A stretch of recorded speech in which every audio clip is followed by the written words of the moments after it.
एक समय राजा द्रौपद की लड़की द्रौपदी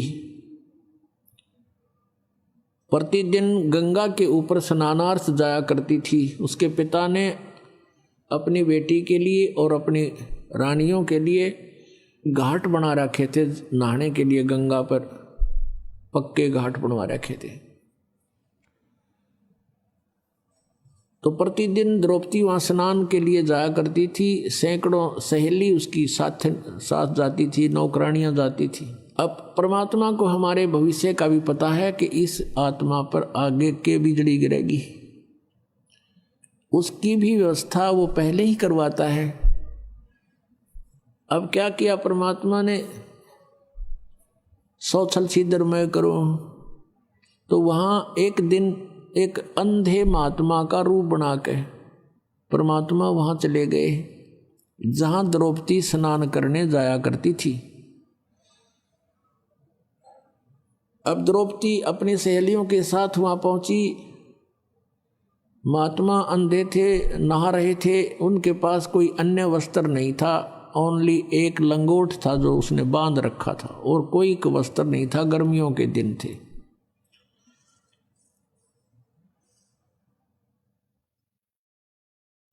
अब द्रौपदी ने देखा कि महात्मा स्नान कर रहे हैं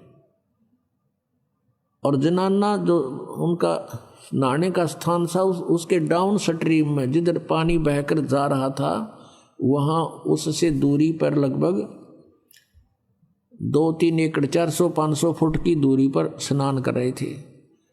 अब द्रौपदी ने देखा महात्मा हैं, जो पुण्यात्मा होते हैं, साधु को देखकर एक विशेष अट्रैक्शन बनता है। और परमात्मा कबीर देव जी भी कहते हैं, कबीरा दर्शन साध के परमात्मा आवे याद, और लेखे में वाहे घड़ी बाकी का समय बर्बाद। साधु दर्शन राम का मुख पर बसे सुहाग, और दर्शों को होत हैं जिनके पूर्ण भाग। तो द्रौपदी की आत्मा क्योंकि पहले जन्म जन्मांतर से भगवान की भक्ति करती आ रही थी और परमात्मा के साथ नहीं जा चुकी वो आत्मा फिर वहाँ अपने कर्म न भोग रही थी। एकदम कसक हुई कि महात्मा से कुछ बात करेंगे, परमात्मा की चर्चा करेंगे। फिर उसने सोचा कि साधु स्नान कर रहे हैं, तू भी स्नान कर ले, फिर आराम से बैठकर बात करेंगे, कुछ चर्चा करेंगे भगवान की। द्रौपदी ने स्नान कर लिया, आध पौन घंटा लग गया और वस्त्र पहन के साड़ी बांध के वो बाहर आई। क्या देखा कि महात्मा की तरफ देखा कि चले तो नहीं गए। सामने क्या देख रही है कि महात्मा तो गहरे जल में चले गए। पहले तो ऊपर थे घुटनों से पानी में, फिर एकदम नीचे इतने पानी में, छाती पानी में पहुंच गए और ऐसे हाथ मार रहे हैं, कोई वस्तु ढूंढ रहे हैं। द्रौपदी ने ध्यान से देखा कि महात्मा के पास कोई वस्त्र नहीं है, बाहर भी वस्त्र नहीं है किनारे पर, और एक ही लंगोट बांध रखा था। वो पुराना होने से उसका धागा टूट गया और वो बह गया पानी में। शर्म के मारे वो महात्मा और छाती से ऊपर तक जल में प्रवेश कर गया कि इधर बहन बेटियां स्नान कर रही हैं। आवाज से उसने महसूस किया।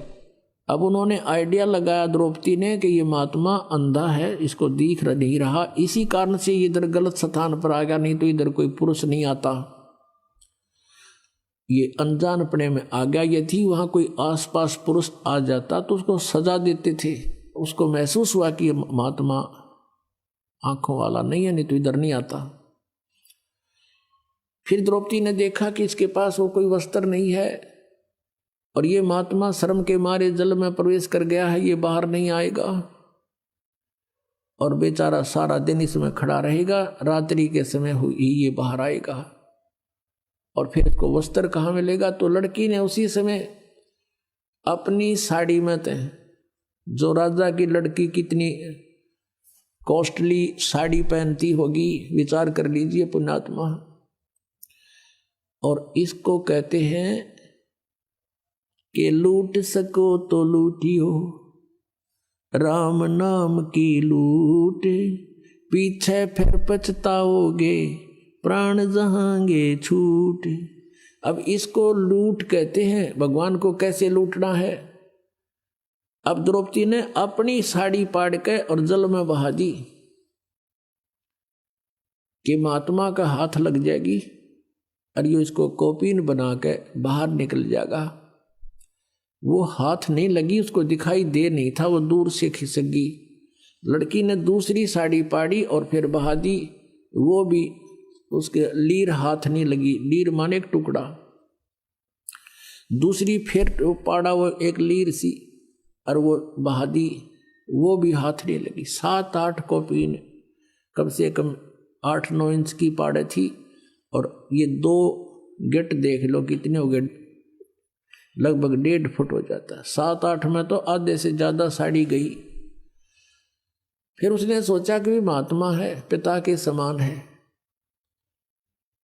और ऐसे कोई यूज नहीं, मैं दूर से शर्म के मारी मैं भी दूर से डाल रही हूं। तो लड़की ने एक लकड़ी देखी लंबी, उस लकड़ी के एक और लीर पाड़ के अपने साड़ी की एक टुकड़ा और उस लकड़ी के लपेट लिया और नू लटका लिया आधे से ज्यादा। और धीरे धीरे जाकर के उस महात्मा जैसे हाथ मार रहा था, ऐसे खोज रहा था, उसके आसपास कर दी। और वो कपड़ा जो ही उसके हाथ लगा उसने तुरंत पकड़ दिया मजबूती से। वाह भगवान, बड़ी सुनी मेरी। तब उसने देखा नू और जैसे अंधे करा कर ऐसे लीला की, अरे ये तो भाई किसी बहन बेटी का कपड़ा है, ये तो साड़ी का कपड़ा है।